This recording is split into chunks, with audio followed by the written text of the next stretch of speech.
Precisamos falar sobre stalking e sobre violência psicológica. Esses dois crimes que foram introduzidos no nosso Código Penal brasileiro e em 2021 ainda geram muita dúvida, muita polêmica, muita confusão entre eles. Então, nesse vídeo, a gente começa a resolver todas as dúvidas a respeito dos crimes de perseguição e de violência psicológica, artigos 147A e 147B do Código Penal brasileiro. Bora lá?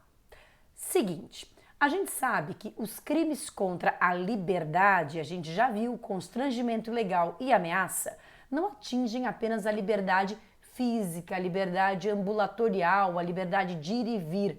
Atingem também a liberdade psicológica, da gente se portar livremente, da gente se sentir livre. Enfim, a liberdade tem muitas dimensões.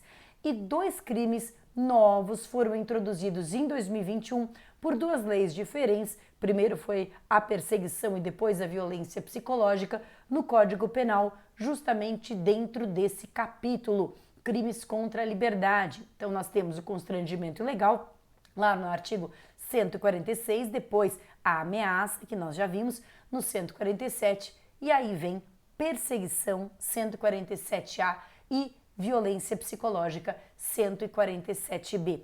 Ambos esses crimes têm algumas semelhanças, ambos vieram para preencher, eu creio, uma lacuna no ordenamento, que era justamente tipificar condutas que muitas vezes elas parecem inócuas, parecem que não têm nenhuma nocividade, parecem condutas normais, mas que olhando de uma outra perspectiva e, sobretudo, olhando o todo, olhando o contexto, olhando o conjunto, nós vemos que são condutas altamente perniciosas. Eu vou te dar um exemplo, né? Imagina que alguém ali fica me esperando todo dia na porta do Damásio, olhando para mim, né? Enfim, não me olhando com uma cara feia, mas olhando para mim, ou que alguém me escreve todo dia uma mensagem no meu celular e eu digo, olha, eu não tô afim, você podia parar, e a pessoa continua insistindo. São condutas que, se a gente olhar isoladamente, não tem sequer tipificação. Puxa, mas é crime, né? A pessoa que faz, é crime eu ir até a porta do Damásio? Puxa, mas é crime eu escrever uma mensagem numa rede social? Eu não estou ameaçando, né? Eu não estou, pelo contrário, estou dando bom dia, estou dando presentes. Mas se a gente olhar essa conduta praticada num determinado contexto, a gente vê que ela tem a nítida cara do stalking, da perseguição e por vezes também da violência psicológica. Então acho que esses dois crimes têm algumas coisas em comum, sobretudo serem crimes que precisam desse contexto e serem crimes que vieram suprir lacunas da legislação, ou seja, vieram cobrir situações que antigamente não se conseguia encontrar uma perfeita tipificação, era complicado, mas que agora se vêem contempladas. Mas são crimes distintos, tem elementos distintos do tipo, tem condições de procedibilidade também distintas, tem sujeito ativo distintos. Então, nós vamos começar do mesmo jeito que a gente começou falando de constrangimento ilegal e ameaça, nós vamos começar comparando para você ter muita clareza de qual é um, qual é outro. Aí sim, uma vez que a gente tenha clareza de qual é um, qual é outro, a gente aprofunda na perseguição e depois aprofunda no crime de violência psicológica. Vamos lá? Então, seguintes. Lousa. Perseguição, né, chamada de stalking, e violência psicológica. Quadro comparativo, para que você tenha, como eu disse, essa clareza. Perseguição, perseguir alguém reiteradamente. Isso é muito importante, nós vamos dar bastante destaque a isso. Veja que a perseguição é um crime que precisa dessa reiteração, ao contrário do que acontece com a violência psicológica. Embora a violência psicológica muitas vezes tenha reiteração, ela não exige essa reiteração para a configuração do tipo. A perseguição, sim. Perseguir alguém reiteradamente e por qualquer modo por qualquer modo, então aí uma fórmula bastante aberta, ameaçando-lhe a integridade, seja física, seja psicológica, e dentro desse elemento ameaçando-lhe a integridade, veja que é um crime que se parece um pouco com ameaça. Tem uma pena maior pela reiteração, mas se parece um pouco com ameaça. Mas aí é que vem outras modalidades, restringindo-lhe a capacidade de locomoção ou de qualquer forma invadindo ou perturbando a sua esfera de liberdade ou privacidade. Esse é o crime de perseguição. Então veja que ele não precisa nem de ameaça e nem de restrição mesmo física à liberdade. Essa invasão, essa perturbação à esfera de liberdade ou privacidade. Eu acho interessante que o legislador tenha falado de esfera, porque eu sempre falei da bolha, né? Todos nós temos uma bolha e nós não queremos que ninguém invada a nossa bolha, esse espaço, né, que a gente tem, não é propriamente uma bolha física, mas esse espaço psicológico que a gente tem que ter liberdade, né? Então alguém que está o tempo inteiro, mesmo que de forma aparentemente inócua, mas inadequada, sei lá, me mandando mensagens, me entregando presentes, me encontrando nos lugares, isso começa a perturbar, você concorda? A sua esfera de privacidade ou de liberdade. Isso sim pode caracterizar stalking. Muito bem, a pena é de reclusão de 6 meses a 2 anos e multa. E veja bem, a perseguição somente se procede mediante representação. É um crime de ação penal pública condicionada. Então veja, exige-se reiteração, é um crime que exige reiteração, portanto é um crime habitual, ele exige essa reiteração. Ele é ao mesmo tempo um crime formal, né? Porque basta que eu realize essa conduta invadindo ou perturbando a esfera, mas não é preciso que a pessoa tenha um grave dano emocional, nem nada disso. Basta a minha conduta de invadir a privacidade, a esfera de privacidade ou liberdade da pessoa. Não é um crime necessariamente, estou falando da perseguição, não é um crime necessariamente contra vítimas mulheres, não tem como sujeito passivo obrigatoriamente as mulheres, embora seja muito praticado contra as mulheres, mas ele também pode ser praticado contra homens, e eu tenho lá no escritório caso de stalking de mulher contra homem, né? É possível, em tese. Se for praticado contra mulher, você vai ver que se apresenta uma figura com pena agravada, mas não é necessário. E é um crime de ação penal pública condicionado à representação, então tem que ter atenção ali ao prazo de 6 meses para o oferecimento da representação. Violência psicológica, causar dano. Aqui ele já inverte. Veja que o legislador já descreve a conduta através do resultado. Ele começa com o resultado, causar dano emocional. E aí nós vamos falar sobre dano emocional versus dano psíquico, se é a mesma coisa, se não é. Causar dano emocional à mulher. Veja que aqui é preciso que o crime seja praticado contra a mulher, né? Esse é um crime de gênero em sentido estrito. Existem os crimes de gênero em sentido amplo, ou seja, são crimes que na prática vitimam mais as mulheres, na prática vitimam mais as mulheres, mas não são exclusivamente contra mulheres. Existem crimes de gênero em sentido estrito, são crimes cujo sujeito passivo tem que ser mulher, né? Esse é um crime de gênero em sentido estrito. Causar dano emocional à mulher que a prejudique e perturbe seu pleno desenvolvimento ou que vise degradar ou a controlar as suas ações, comportamentos, crenças e decisões mediante. E aí uma série de comportamentos, né? Aí ele elenca os comportamentos: ameaça, constrangimento, humilhação, manipulação, isolamento, chantagem, ridicularização, limitação do direito de ir e vir ou qualquer outro meio que cause prejuízo à sua saúde psicológica ou à autodeterminação. A pena é a mesma, 6 meses a 2 anos e multa se a conduta não constituir crime mais grave.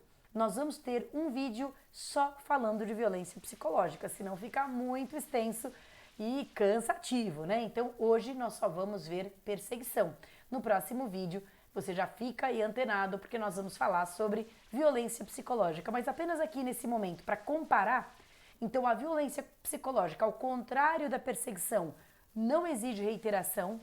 Muitas vezes há reiteração, né? Muitas vezes essa conduta de constrangimento, humilhação, ela é reiterada de forma a causar dano emocional. Mas em tese, né, em teoria, uma única conduta, por exemplo, de ridicularização que cause dano emocional à mulher já seria suficiente. Não é preciso reiteração. Percebe? Você nota isso? Que na perseguição tem a necessidade de reiteração, na violência psicológica não. Outra diferença é que a violência psicológica é exclusivamente contra a mulher, a perseguição não. Outra diferença é que a violência psicológica é de ação penal pública incondicionada, enquanto que a perseguição é condicionada à representação, né? A violência psicológica não. Ok?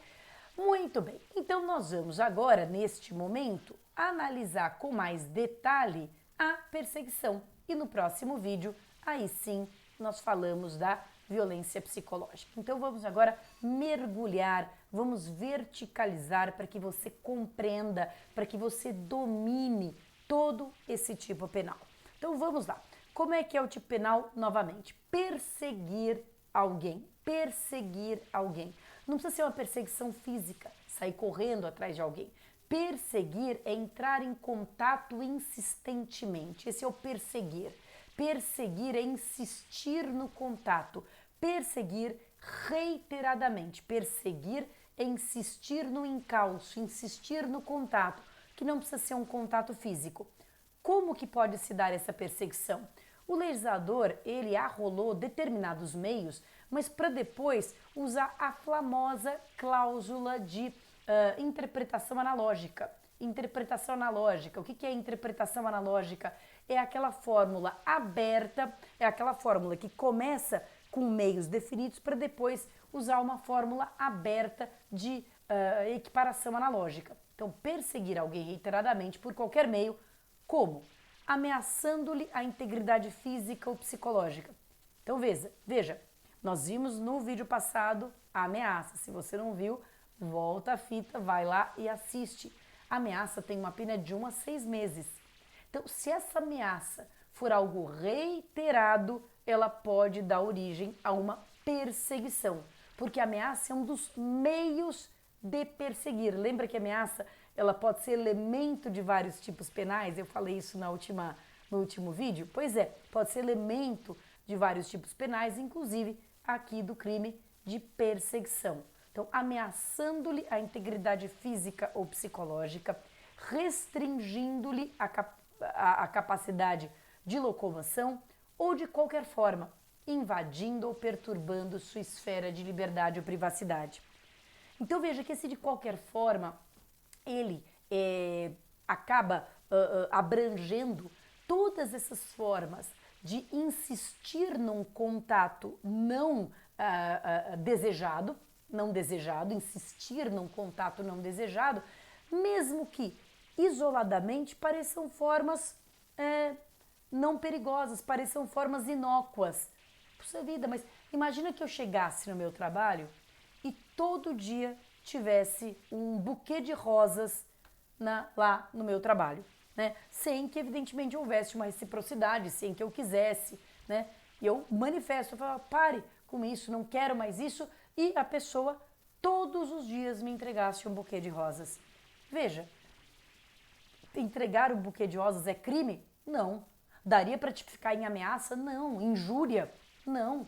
É aparentemente algo, um presente, é algo benéfico, mas nesse contexto da insistência sem reciprocidade, sim, isso me priva, isso me tolhe, isso me atemoriza, ou no mínimo isso me incomoda. E, portanto, é sim stalking, né? É sim stalking. Então, de qualquer forma, alguém que pretenda este contato insistentemente e sem reciprocidade. Alguém que quer se aproximar de mim de forma insistente e sem reciprocidade. As penas desse artigo serão aplicáveis sem prejuízo das correspondentes à violência. Então, se para praticar o stalking eu pratico violência, né, não uso apenas de grave ameaça, mas uso de violência, eu vou ser punida por 2 tipos penais. Se eu faço isso, por exemplo, né, segurando a pessoa num determinado lugar para que ela não possa sair reiteradas vezes, eu vou responder pelo crime correspondente à violência, lesão corporal, por exemplo, e mais pelo crime de perseguição. O crime de perseguição não absorve a conduta de violência, ou seja, de aplicação de força física sobre o corpo da vítima. Absorve a ameaça, absorve outras formas de violência, mas não a violência física. A violência física não fica absorvida. Quando fala aqui sem prejuízo das penas correspondentes à violência, é da violência física e somente se procede mediante representação. Para ter uma ideia aqui mais organizada do tipo, então o tipo é perseguir alguém reiteradamente, e usando uma dessas três formas, ameaçando a integridade física ou psicológica, ou restringindo a capacidade de locomoção, ou invadindo ou perturbando a esfera de liberdade ou privacidade. Qualquer dessas formas de perseguir caracterizam o stalking. Beleza? Muito bem. Esse reiteradamente já foi bastante controvertido. Então, eu vou passar aqui para frente. Quer dizer, tudo, na verdade, no crime ainda é um pouco controvertido, uma vez que o crime é recente, é novo, né? Se a pena é aumentada, já vou falar do reiteradamente, deixa eu só terminar aqui a análise do tipo. A pena é aumentada de metade se o crime é cometido contra criança, adolescente ou idoso, ou seja, menor de 18 anos, né, adolescente, ou maior ou igual a 60, idoso, contra mulher por razão do sexo feminino, então contra mulher por uma questão de machismo estrutural, de posse, etc., ou mediante concurso de duas ou mais pessoas ou com emprego de arma, tá certo? Então, vítima, criança, adolescente, idoso, vítima, mulher em razão do sexo feminino ou mediante concurso de duas ou mais pessoas ou com emprego de arma, a pena será aumentada.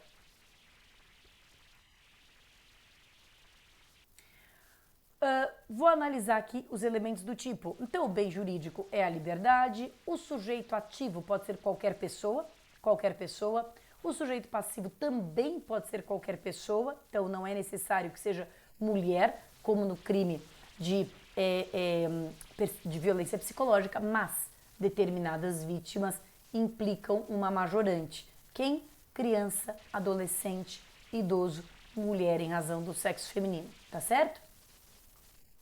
Elementos do tipo perseguir, que é buscar contato, através daquelas três modalidades, né? Perseguir, que é buscar contato, através daquelas três modalidades, ameaçando, restringindo a locomoção ou perturbando liberdade ou privacidade, ameaçando, restringindo a locomoção ou de qualquer forma perturbando a privacidade ou liberdade. Portanto, perseguir, buscar contato, ameaçando, restringindo a locomoção ou perturbando a privacidade ou liberdade, e mais a reiteração. O crime exige reiteração. E aqui nós temos uma questão. Quantos atos são necessários para que se perfaça a reiteração? Quantos atos? Né? Certamente um único ato de perseguição não será suficiente. Um único ato não será suficiente. Então, eu tenho que ter mais atos. Quantos atos? Duas posições. Supremo ainda não decidiu nada. STJ também não decidiu nada. Então, duas posições ainda em aberto. A posição mais adotada pelo Ministério Público, 2 atos. 2 atos já tipifica perseguição. 2 atos. Posição da maioria da advocacia, da maioria da defensoria, 3 atos. Quando se fala em reiteradamente, tem que ser mais de 2, né? Até 2, o legislador costuma usar a palavra 2, né? Quando ele usa concurso de 2 ou mais pessoas. Se ele quer incluir o 2, ele fala 2.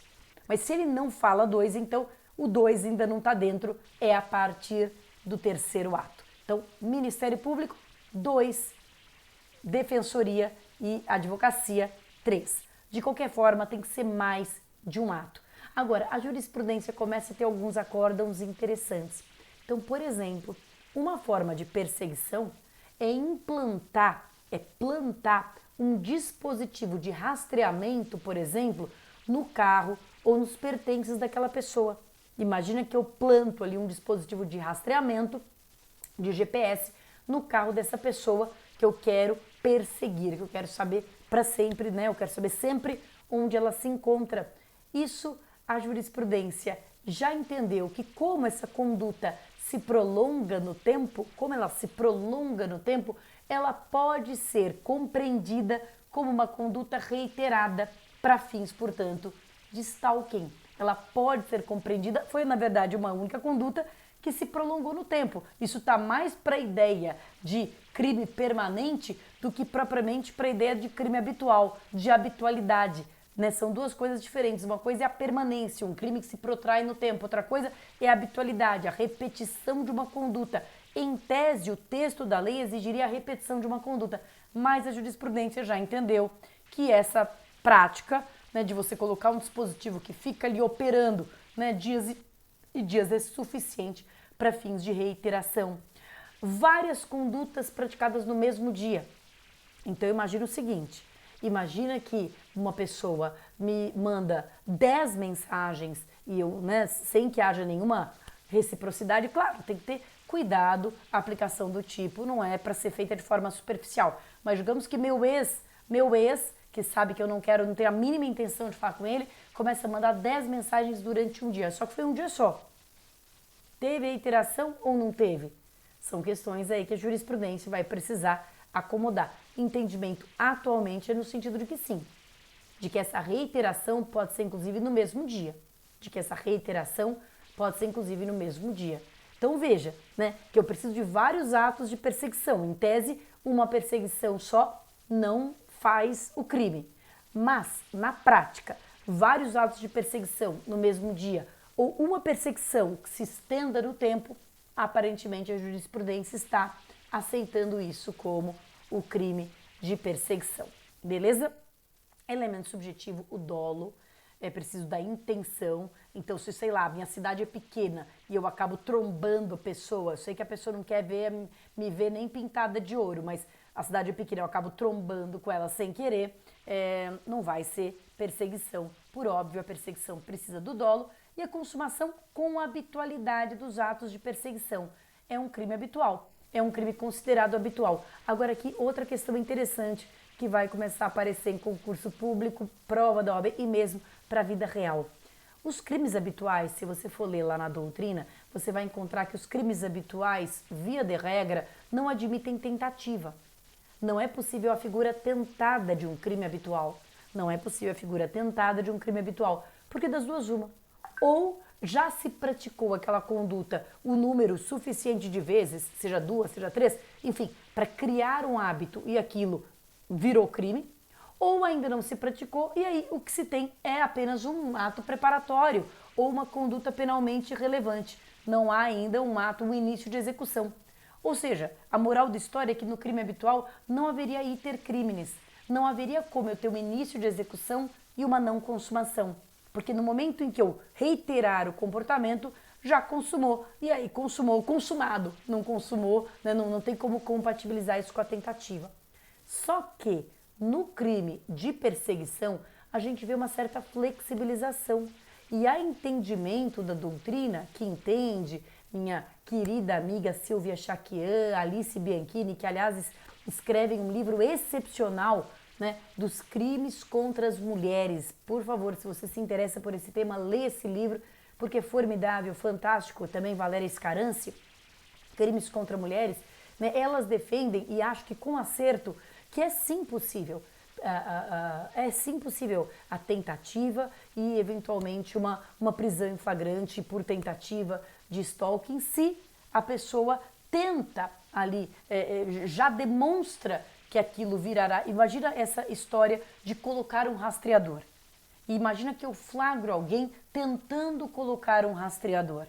Né? Veja, não houve um crime consumado, porque não houve efetivamente a perseguição, a pessoa tentou colocar o rastreador e não conseguiu, mas por outro lado, no ato de colocar o rastreador, já está bastante clara a minha intenção de habitualidade, a minha intenção de perpetuar aquele comportamento no tempo. Então, nesse caso, haveria sim a possibilidade de tentativa. Não há ainda jurisprudência sedimentada a respeito disso. Vamos acompanhar, eu prometo que assim que sair alguma coisa mais definitiva, a gente vai anunciar aqui no canal alguma dúvida. Mas é um interessante questionamento, né? Um interessante questionamento se seria possível a tentativa e também se seria possível a prisão em flagrante. E mais uma vez, o entendimento com o qual eu concordo é que sim, é que é possível a prisão em flagrante se aquilo já se tornou uma conduta reiterada, se nós estamos aí em plena reiteração, seria sim possível e inclusive importante, né, uma prisão em flagrante, a meu ver. Muito bem, gente, eu quero terminar aqui o meu vídeo sobre esse tipo penal de perseguição. Se houver alguma dúvida, você deixa aqui, por favor, para a gente conversar. Mas eu queria terminar falando sobre essa pergunta. Revogação da contravenção penal de perturbação da tranquilidade. É o seguinte, a mesma lei que criou o tipo de perseguição, artigo 147-A, revogou expressamente uma contravenção penal chamada perturbação da tranquilidade. Perturbação da tranquilidade. Então a pergunta que não quer calar é: aquele que antes de 2021 havia praticado essa conduta de perturbação da tranquilidade vai se beneficiar de uma abolitio criminis? O fato do artigo 65 ter sido revogado implica a abolitio criminis dessa contravenção penal e, portanto, a extinção da punibilidade de todos os que praticaram essa contravenção penal antes de 2021? Será que é isso? Pois é. Vamos analisar um pouquinho o que era essa contravenção penal. Essa contravenção penal que não existe mais, que foi revogada em 2021, é o seguinte: molestar alguém ou perturbar-lhe a tranquilidade por assinte, né? Por desrespeito, assinte de desrespeito ou por motivo reprovável, pena prisão simples de 15 dias a 2 meses ou multa. Perturbar a tranquilidade. Então, se alguém fica me ligando direto, se alguém fica trombando comigo direto, se alguém fica me procurando por onde quer que eu vá, trombando comigo no meu local de trabalho, e isso foi feito antes da entrada em vigor do tipo de perseguição, antes da revogação do artigo 65, antes da lei 14.132 de 2021, será que essa pessoa sofrerá uma abolitio criminis? E aí olha só o que o STJ entende. O STJ entende que,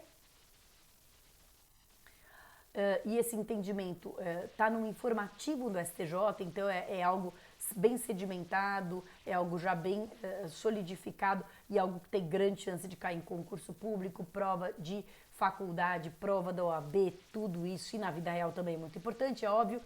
O agravo regimental nos embargos de declaração do recurso especial 1.863.977. Santa Catarina, a sexta turma do STJ entendeu que a revogação da contravenção penal de perturbação da tranquilidade pela Lei 14.132 não significa que tenha ocorrido abolitio criminis, caso a conduta tenha sido praticada de forma reiterada. Qual é a diferença entre a contravenção penal antiga e agora o tipo penal novo? A diferença é que a contravenção penal antiga não exigia essa reiteração, e o tipo penal novo exige essa reiteração. Então, qual é o entendimento do STJ? Que se a conduta foi praticada antes da entrada em vigor da Lei 14.132 e era reiterada, ela não sofreu abolício, pois ela continuou criminalizada de forma reiterada. Então, se antes eu pratiquei a conduta, antes a contravenção penal não exigia reiteração, mas se eu pratiquei conduta reiterada e agora a nova lei também prevê essa conduta reiterada, não houve abolitio criminis desta conduta típica, ela continuou sendo típica. Houve uma continuidade normativo típica. Lembra que esse conceito de continuidade normativo típica, quando uma conduta deixa de se enquadrar no tipo A, mas ela passa a se enquadrar no tipo B, sem solução de continuidade, sem corte aqui de continuidade. Nesse caso, a uma continuidade normativo típica. E havendo continuidade normativo típica, nós devemos resolver o problema de acordo com os princípios de aplicação da lei penal no tempo. Havendo uma continuidade normativo típica, se a lei nova for mais grave, ela não retroage. Se a lei nova for mais benéfica, ela retroage. Nesse caso, houve uma continuidade normativo típica e a lei nova é mais grave, porque a lei nova agora transformou essa conduta em crime. Então, portanto, para aqueles que praticaram, antes da lei 14.132, a conduta de perturbação da tranquilidade de forma reiterada, continua se aplicando a contravenção penal. Não houve abolício crimes, mas por outro lado a lei nova não retroage, porque ela é mais gravosa e, portanto, continua aplicando a contravenção penal. Já para aqueles que praticaram uma perturbação da tranquilidade isolada, sem reiteração, para aqueles que praticaram uma contravenção penal de perturbação da tranquilidade isolada, sem reiteração, antes da lei 14.132 e agora, né, com essa nova lei, essa conduta não foi contemplada pelo crime, esta conduta, perturbação da tranquilidade isolada, esta sim foi abolida, foi descriminalizada, porque a lei 14.142 expressamente revoga o 65, né? Não é uma revogação tácita, é uma revogação expressa. Portanto, quanto a essa conduta, de fato, houve abolício crimes, mas não houve abolício crimes de todas as condutas antes abrangidas pela contravenção penal. Essa é a resposta para essa questão. Tá certo, gente? Muito que bem. Então, a gente terminou de ver tudo de tudo do crime de perseguição. Qualquer dúvida, deixa aqui embaixo, tá certo? Qualquer caso prático, dúvida que você tenha, como eu disse, é uma lei de 2021, então ainda estamos aí acomodando os entendimentos a respeito dela. Então, vamos trocando as ideias aqui pelo YouTube e no vídeo que vem, não deixa de assistir, no vídeo que vem nós vamos ver a violência psicológica, tá certo? É isso. Bons estudos e até a próxima!